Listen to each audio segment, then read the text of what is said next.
Okay.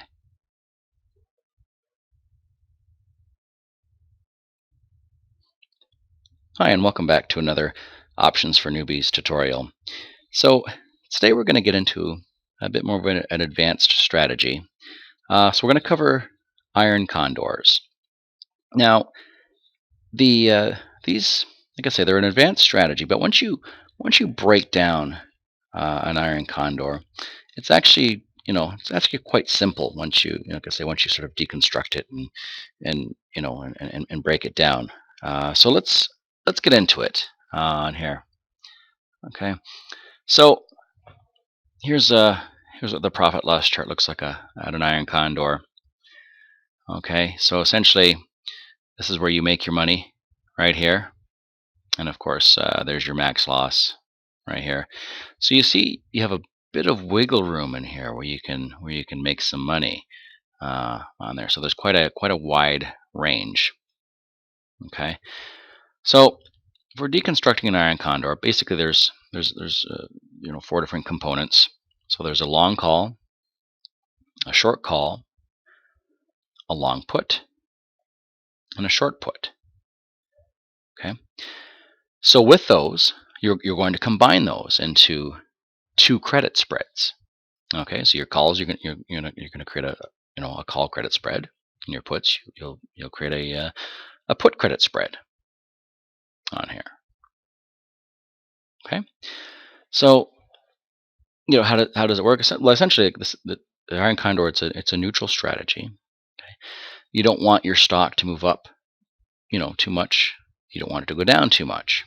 So, and again, you're profiting between the two credit spreads that you have on there. Okay, so you're going to maximize your profit if the stock is between the the short option strike prices. Okay, if it moves beyond those strike prices, your position is going to start to lose value. However, your loss is capped out at the long strike. Okay, so let's look at an example to see what this looks like. Okay, so I base the prices off of the closing day values today as of October the 20th, 2017. So again, this is just for educational purposes. It's not a recommendation. Okay, so but I just took the numbers from the close today. So we're going to use the SPYs. All right, so it closed the day at $257.11. So we're going to do the call credit spread. So what we're doing is we're selling the 264 December 15 call, buying the 266 December 15 call, buying the 248 December 15 put, and then selling the 250 December 15 put. Okay, so here's what it looks like on here. The right here is going to be your 264 call that you sold. Right here is going to be where you sold your 250 put. Okay, so as long as that stock finishes between 250 and 264, so that's what, $14. That gives you a lot of wiggle room, between now and December. Okay, so you can be wrong and still make money with this strategy. All right, as long as it finishes above those short strikes. So this would be your 248 put, and of course this would be your 266 call. This is your max loss.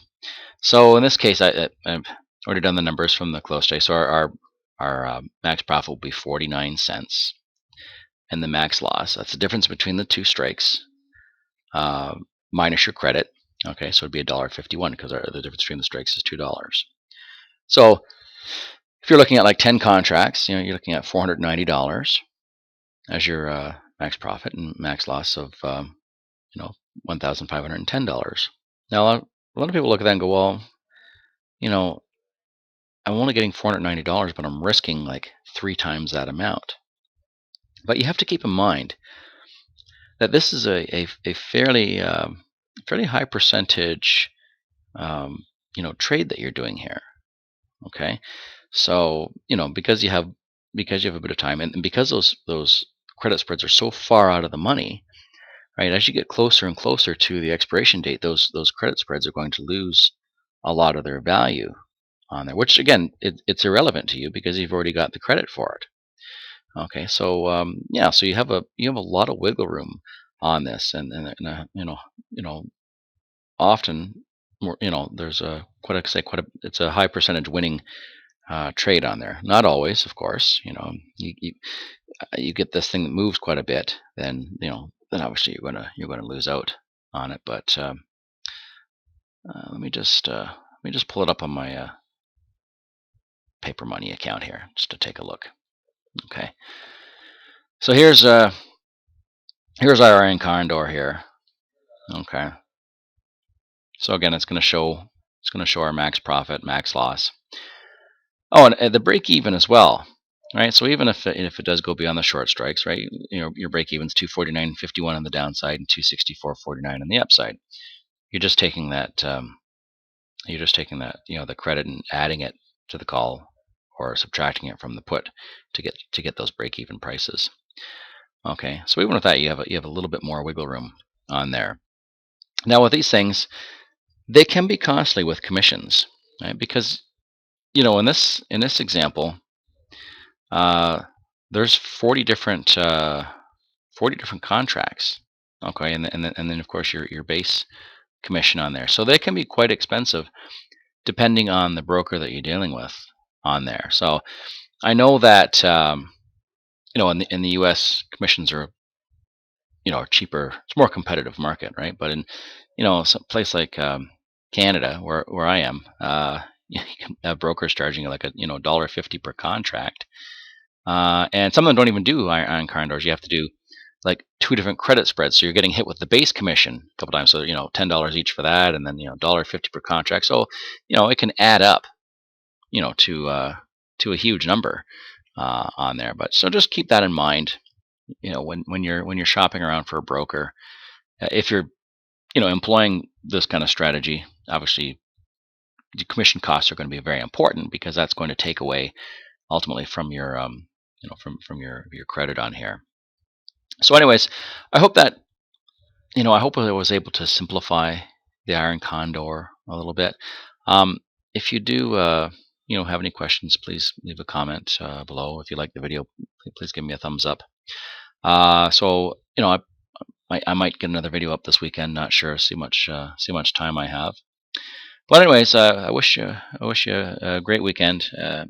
Happy investing, and we'll talk to you soon. Bye for now.